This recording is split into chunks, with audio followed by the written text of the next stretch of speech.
Muy bien, hermanos, Romanos capítulo 4, versículo 25. Romanos 4, 25.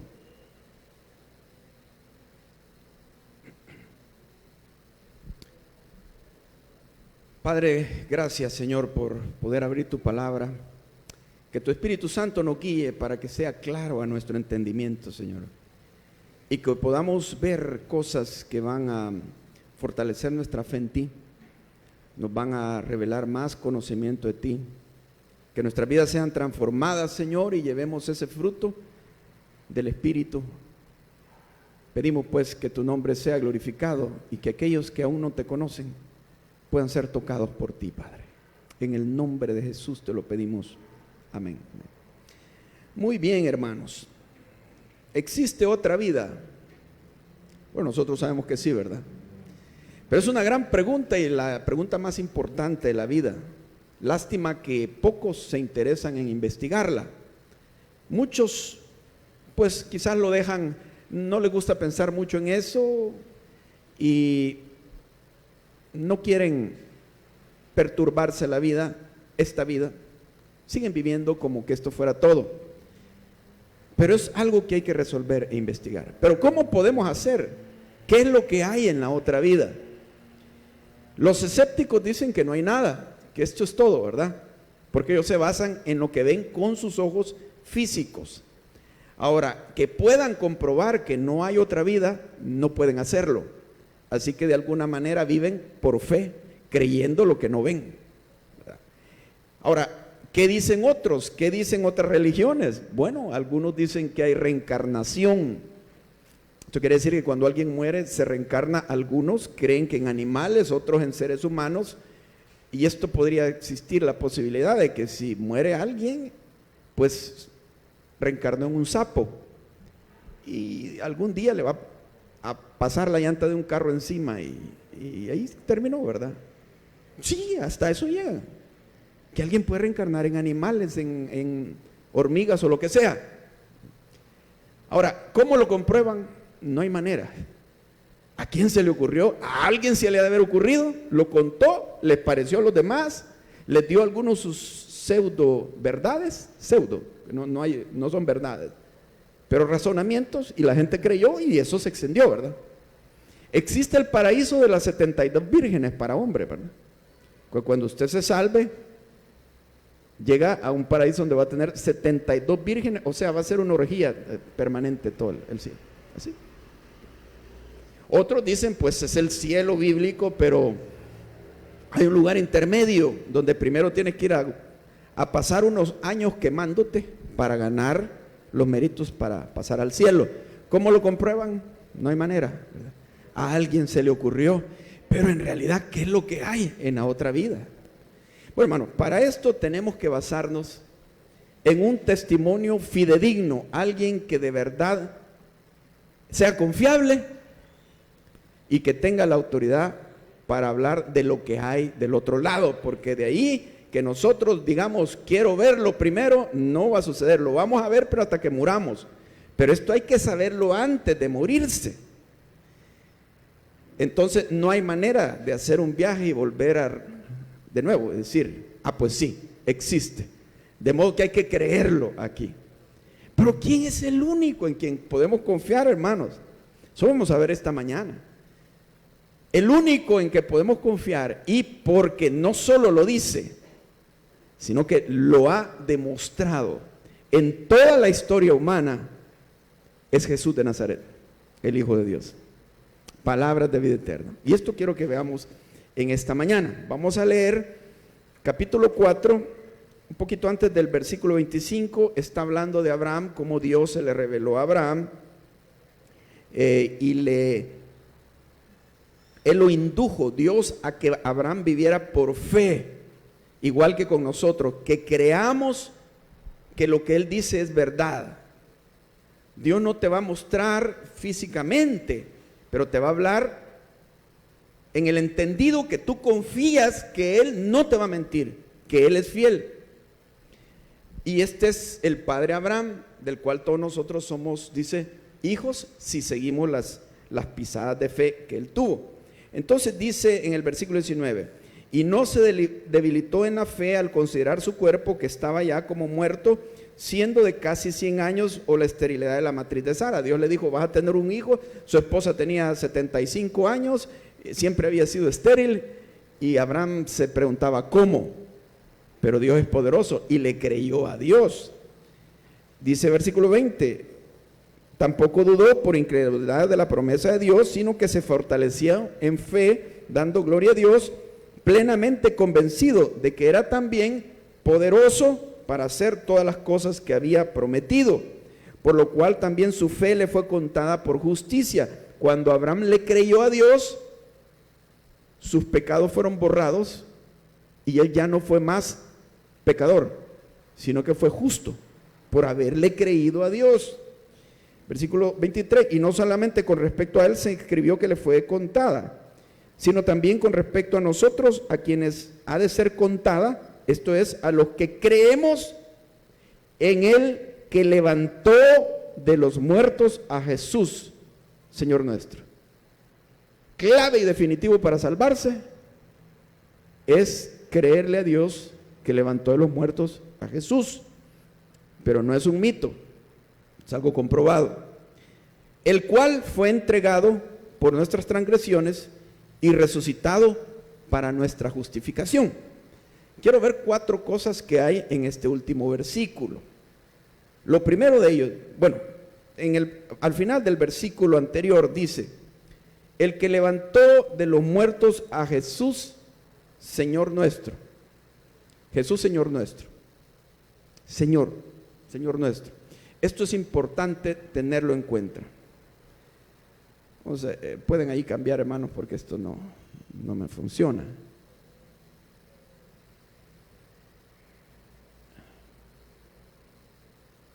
Bueno, Señor nuestro.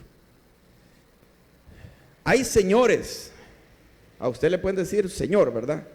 Y su esposa, su señora. Ahora, señor quiere decir el que gobierna.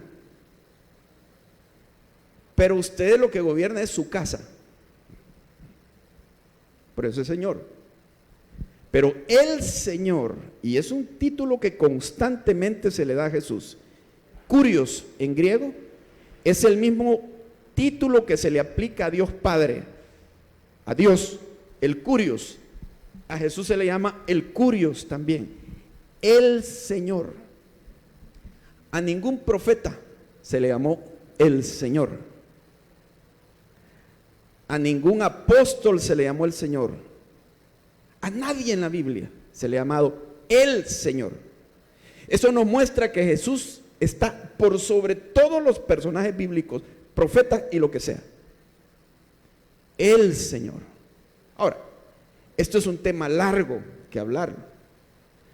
Pero si alguien ha de salvarse, tiene que creer que Él no es simplemente un humano.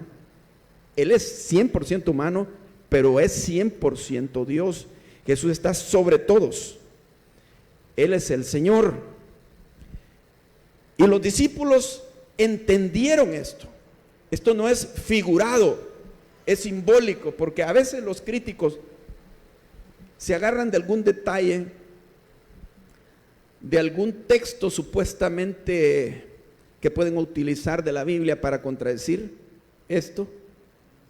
Tienen que sacarlo fuera de contexto. En realidad, hermanos, los discípulos entendieron bien cuando se refieren a Él. Sabían que no era ningún profeta.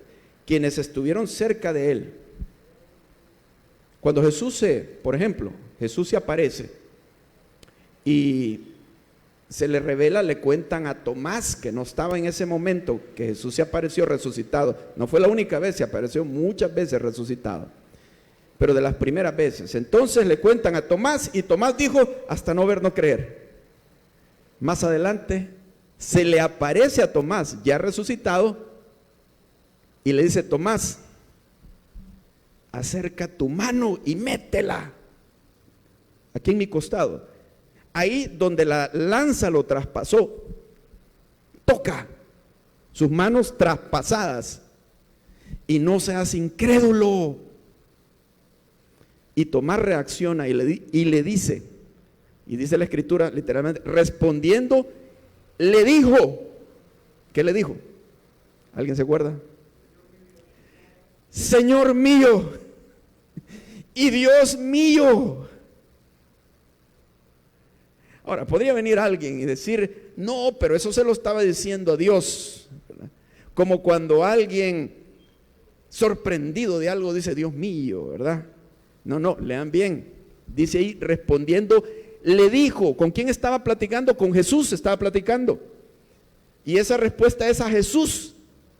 Y le dijo, no dijo, sino le dijo, Señor mío y Dios mío.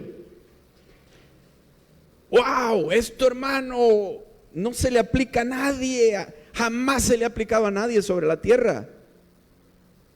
Señor mío y Dios mío. ¿Lo habían entendido bien? Entonces, ¿quién es Jesús? Aunque a algunos les parezca increíble, Él es el Dios sobre todo, el creador, el eterno. Imagínense qué maravilloso. Que toma cuerpo de hombre, forma de hombre, cuerpo. Y viene a comunicarse con nosotros. Viene a buscarnos. Increíble, ¿verdad? Porque muchos tienen el concepto que Dios está lejos, es un espíritu y es un Dios todopoderoso que pasa, desde el cielo pasa dando órdenes. Pero mi Dios, mi Señor y mi Dios, que es perfecto, no es un Dios que se quedó en el cielo dando órdenes. Claro que lo hace, pero es un Dios que viene a platicar conmigo a mi nivel y viene a buscarme para que yo lo entienda y entienda que me ama. Se hace hombre como yo. ¿Qué Dios es así, hermano? Revisen todas las religiones. Este es el verdadero Dios, dice, y la vida eterna. Primera de Juan. Este es el verdadero Dios y la vida eterna. Y saben que para salvarse lo que se necesita, dicen Romanos, si confesares que Jesús es, ¿quién dice? El Señor. Si confesares que Jesús es el Señor y creyeres en tu corazón que Dios le levantó de los muertos, serás salvo. No dice quizás serás salvo. Vas por buen camino. No, con toda seguridad serás salvo. Dios quiere que nosotros sepamos que somos salvos, porque como la salvación no es por obras, si fuera por obras nunca podríamos estar seguros. Serás salvo. En segundo lugar, dice nuestro Señor, el cual fue entregado por nuestras transgresiones. Entregado por nuestras transgresiones. Qué extraño, ¿verdad? Que siendo Él el Señor y siendo Dios, fuera entregado por nuestras transgresiones. ¿Qué necesidad había? Mucha. Es que si no lo hace Él, ni una tan sola persona podría salvarse. Ni uno. Por más bueno que fuera. Porque no hay nadie bueno, dice la Biblia. No hay justo, no hay ni uno. No hay ni uno. Todos nos hemos descarriado, Isaías 53. Cada cual se apartó por su camino. Hemos pecado. Estaríamos totalmente perdidos. Porque ¿quién podría morir por nosotros? ¿Un ángel? No, no sería suficiente. ¿Un amigo? Tampoco, porque un amigo puede morir por uno, pero no lo salva, porque también él necesita que alguien muera por él. Es un pecador. Y tampoco tú te puedes salvar, eres el acusado. Entonces fue entregado por nuestras transgresiones. Claro, Él murió en la cruz, pero no murió Dios, murió Él como hombre. Ahora, esto era anunciado en la ley de Moisés y en los profetas. Es el mensaje central de la ley y de los profetas, aunque muchos no lo ven. En el Antiguo Testamento no se menciona el nombre Jesús, Jesucristo, pero Jesús dijo que toda la ley y los profetas y los salmos hablan de Él. Y lo hemos visto, ¿verdad? Hay una cantidad de profecías y de figuras acerca de Él. Una de las figuras famosas de la ley es el Cordero. Mire cómo Dios da la ley. Y la ley consta de mandatos y de sacrificios. Tienes que hacer estas cosas para que no mueras, para que vivas. Tienes que hacerlo. Sin embargo, también les ordena que cuando han pecado, tienen que llevar un cordero y sacrificarlo en el templo. Y cuando la sangre de ese cordero se derrama, son perdonados. Entonces uno se pregunta, ¿por qué Dios les da la figura de corderos? Si se supone que con solo obedecer la ley, uno se puede salvar. No, es porque Dios contemplaban que a pesar de haberles dado la ley, iban a pecar. Y al final, no los iba a salvar la obediencia a la ley, sino la sangre de ese cordero que estaban sacrificando. Por eso cuando Jesús aparece, Juan el Bautista dice, este es el Cordero de Dios que quita el pecado del mundo, no los animalitos aquellos. Dios dice, pasaba por alto los pecados y se utilizaba la sangre de cordero como un símbolo, pero no era la sangre que de verdad iba a borrar los pecados. Tiene que ser algo muy superior que un animalito. Y este era el Señor.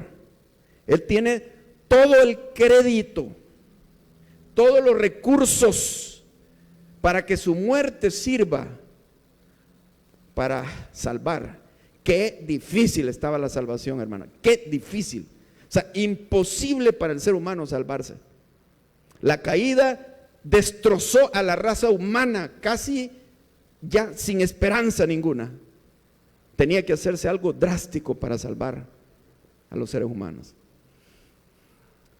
Jesús, el Señor, tenía que venir a sacrificarse. Miren lo que dice pasajes como Lucas.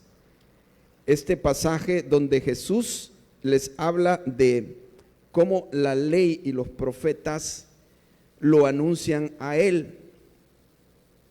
Dice Lucas capítulo 24, versículo 25, les dijo a sus discípulos, y quiero decirles esto, los discípulos no creían que Él iba a resucitar, costó que creyeran, aún ya Él resucitado, costó. Pero ellos ya no estaban programados a creer que iba a resucitar.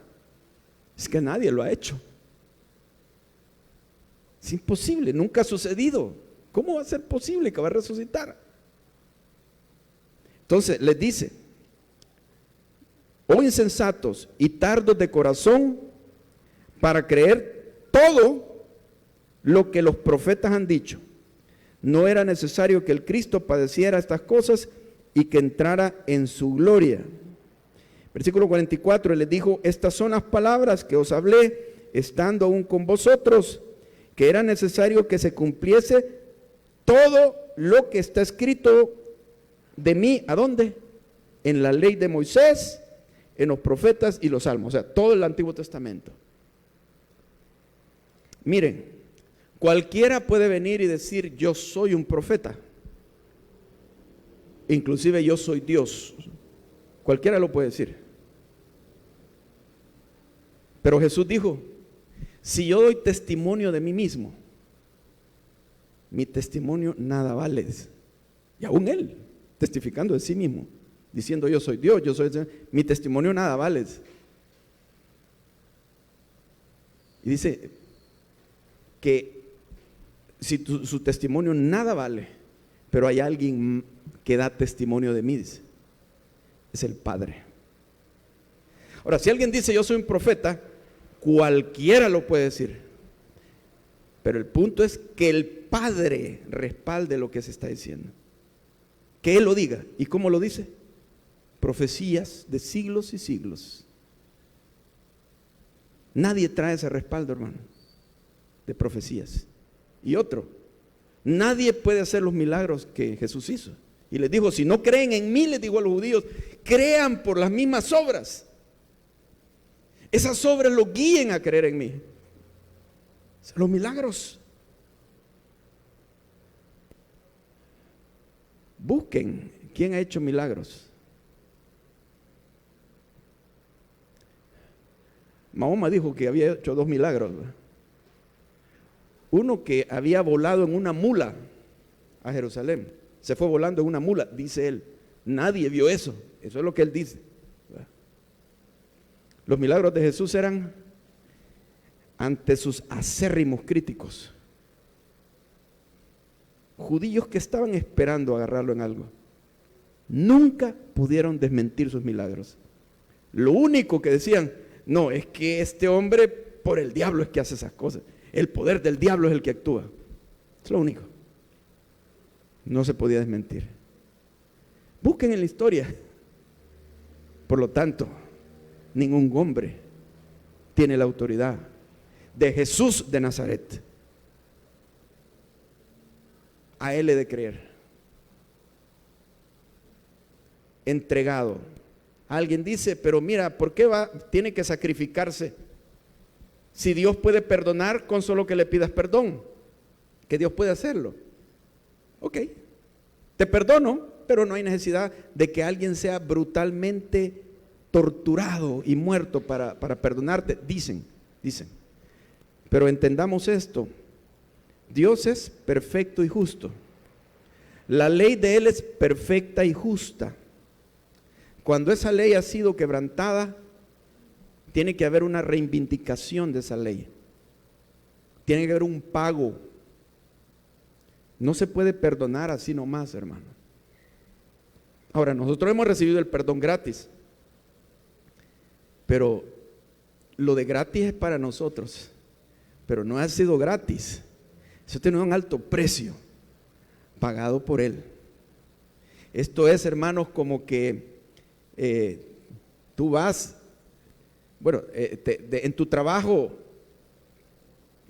no que no suceda, ni ha sucedido, pero en su puesto, te robaste algunos dineros y entonces detectaron ese robo y te llaman y te dicen, mire, fulano de tal, aquí encontramos este faltante y no hay nadie más, toda la responsabilidad cae sobre usted. Tiene que pagar esto o lo despedimos, bueno, se tiene que llegar a un trato. Pero ustedes creen que eso se arreglaría con solo decirle, señores, me arrepiento, perdónenme, ya no lo vuelvo a hacer de veras, y usted llora. ¿Creen ustedes que se arreglaría eso con pedir perdón y llorar? ¿Se arregla? No se arregla, no se arregla. Se tiene que pagar ese dinero y se tiene que dar un castigo. Lo siento, pero así es. O va donde un juez, alguien que ha asesinado, hacía 10 años asesinó a alguien, está acusado de asesinato y llega donde el juez y le dice, señor juez, me arrepiento, mire, desde hace 10 años no he vuelto a matar a nadie más y le juro, le prometo que no voy a volver a matar a nadie más. Y el juez diría, sí, es muy sincero, ¿verdad? Este hombrecito, pues está bien, que salga libre porque él ha prometido que va a arreglar su vida. ¿Creen que lo dejarían libre? La ley es la ley. Tiene que haber un pago. Si no fuera porque Jesús murió, usted podría llorarle a Dios y Dios querer perdonarlo, pero no ha entendido que hay una ley y que tiene que hacerse justicia. No es así nomás. Y Dios es perfecto. Dios no va a alterar lo que ha dicho, no va a hacer una injusticia solo por perdonarlo a usted. Dios tiene que reivindicar la ley, la justicia de la ley. Tiene que haber un pago. Severo Dios, la ley es severa. Dios es misericordioso, pero tiene que cumplir la ley y ser justo. Entonces el castigo cae sobre el único digno, mi Señor Jesús, su Señor Jesús, por nosotros los pecadores. ¿Qué le parece? Precioso, ¿verdad? Wow. Sigue diciendo acá, el tercer punto que quiero enseñar acá. Entregado por nuestras transgresiones, resucitado. Resucitado. Dicen los testigos de Jehová que resucitó espiritualmente, no en cuerpo. Entonces no es resurrección, hermano. Es resurrección literal, física. Él dio las muestras, los clavos perforados. Y sobre esto, hermanos, ¿cómo sabemos que resucitó? Bueno, hay evidencias. Y aquí vamos a utilizar el método legal que se utiliza hasta el día de hoy, porque los asuntos históricos no se resuelven con el método científico. El método científico es que tú puedes experimentar un fenómeno y practicarlo, repetirlo, observarlo y entonces llegar a una conclusión, a una ley, ¿verdad? Digamos, la gravedad. Botas cualquier y siempre cae al suelo. La ley de la gravedad, lo repites.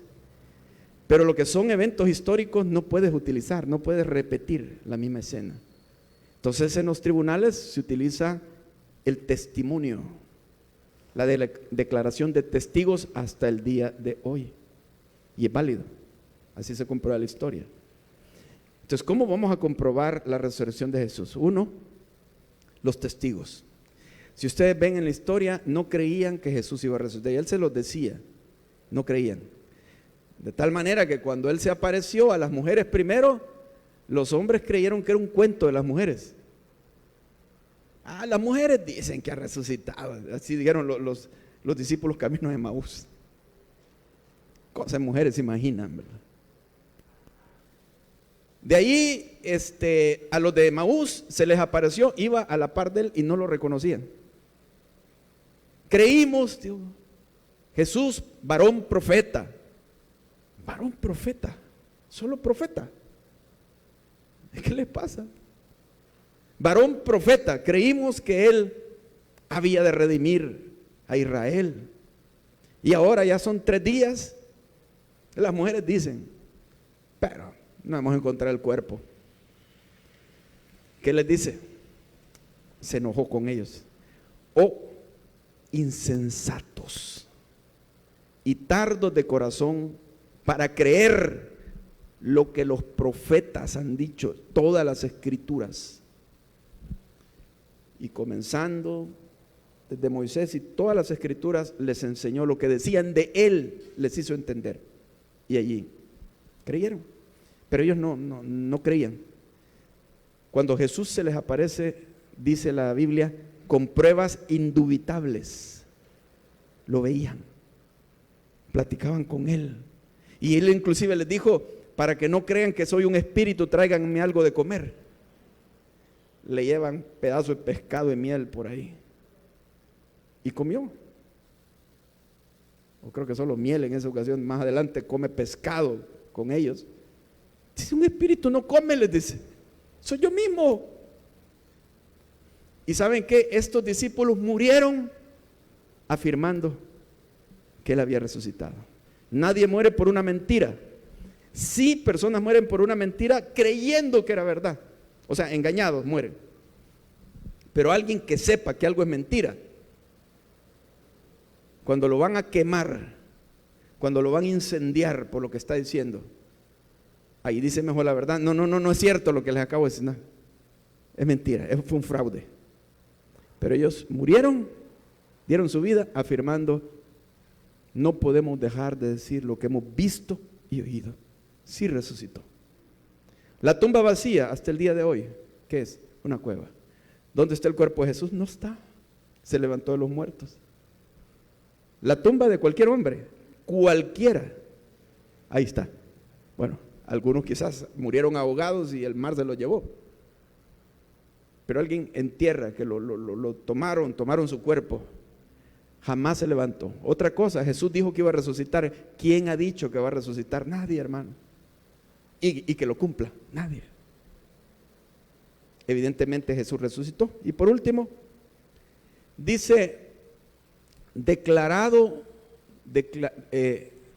nosotros fuimos declarados justos debido a su resurrección, el cual fue entregado por nuestras transgresiones y resucitado para nuestra justificación.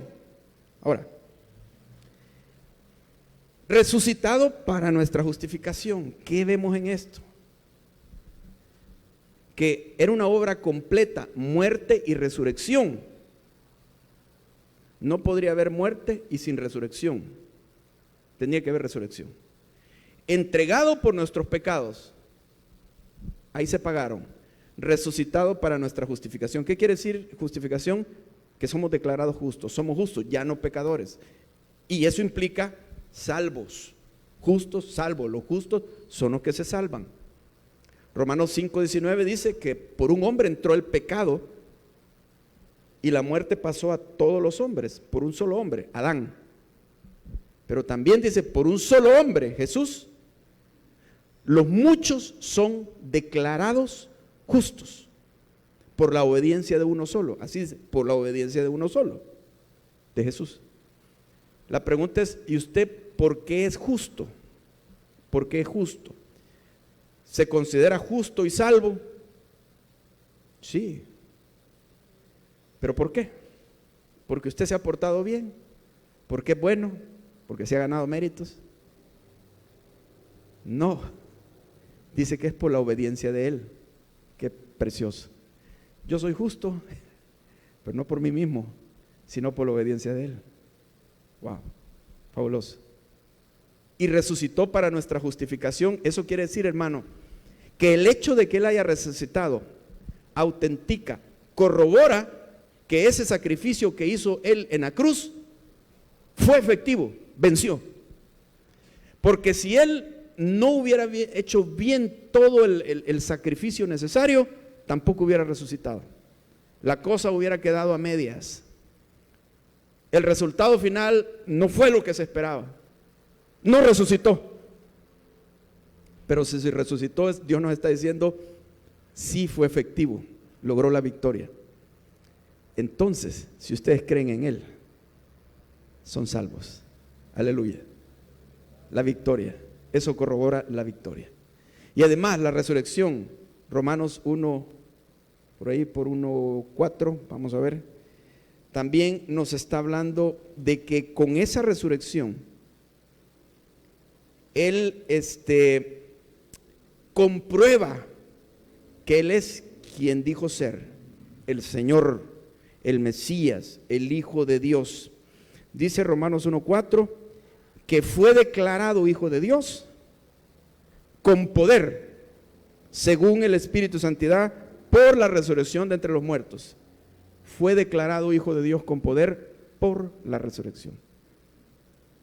Si alguien sigue a un fulano, puede preguntarle, ¿y resucitó fulano? No. Entonces, ¿de qué sirve seguirlo? Estamos en tinieblas.